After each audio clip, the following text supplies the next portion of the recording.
આજથી નવા વર્ષની શરૂઆત થઈ.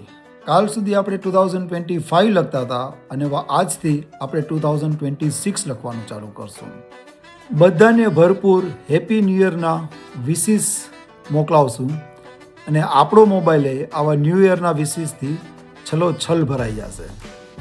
તમે પણ કદાચ પોતાના વોટ્સઅપમાં અને ફેસબુક ઉપર હેપી ન્યૂ યરના ફોટોગ્રાફ્સ અપલોડ કરશો, ઇન્સ્ટાગ્રામની રીલ બનાવશો. આવા તો કેટલાય ઇંગ્લિશ ન્યૂ યર, હિન્દુ વરસ, જૈન વરસ, પારસી વરસ આવ્યા ને ગયા. વરસ બદલાયા પણ આપણે એવા ને એવા જ રહ્યા. પણ ચાલો આ નવા વર્ષે આપણે કંઈક નવું કરીએ. શું નવું કરવા જેવું છે? આ વર્ષે આપણે પોતાની જાતને ખુશ રાખવાનો અને આનંદિત રાખવાનો પ્રયત્ન કરીએ. હજી આપણે કેટલા વર્ષ સુધી રાહ જોશું કે હું આમ કરું તો પેલાને કેવું લાગે અને હું આમ કરું તો પેલીને કેવું લાગે.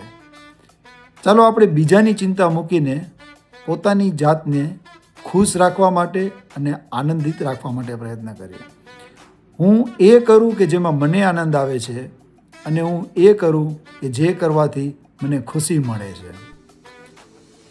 મને ગાવાનો શોખ છે, મને ડાન્સ કરવાનો શોખ છે, મને આવા કપડાં પહેરવાનો શોખ છે, મને આવું ખાવાનો શોખ છે, મને સવારે જોગિંગમાં જવાનું ગમે છે, મને આવી ડીશ ખાવાનું ગમે છે, મને બહાર ફરવા જવાનું ગમે છે.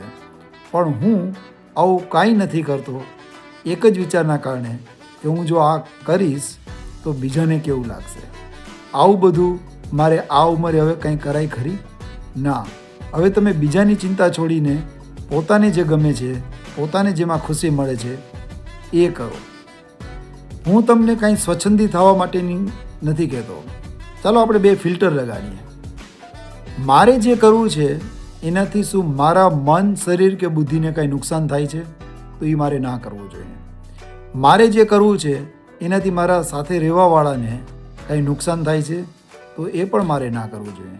પણ મારે જે કરવું છે એનાથી નથી મને નુકસાન થતું કે નથી બીજાને નુકસાન થતું તો પછી હું પોતાની જાતને શું કામ બાંધ રાખીને બેઠો છું?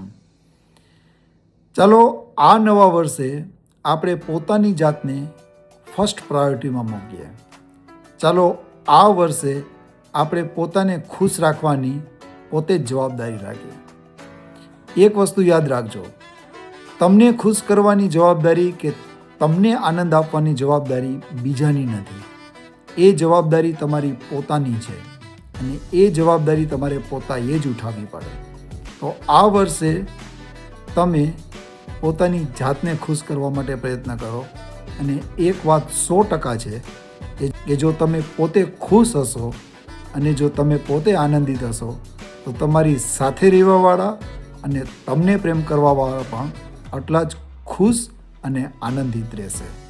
અને જો તમારી ખુશી અને તમારો આનંદ જોઈને એ લોકો ખુશ કે આનંદિત નથી થતા તો પછી એ તમને પ્રેમ નથી કરતા કે એને તમારા પ્રેમમાં કોઈ ઇન્ટરેસ્ટ નથી.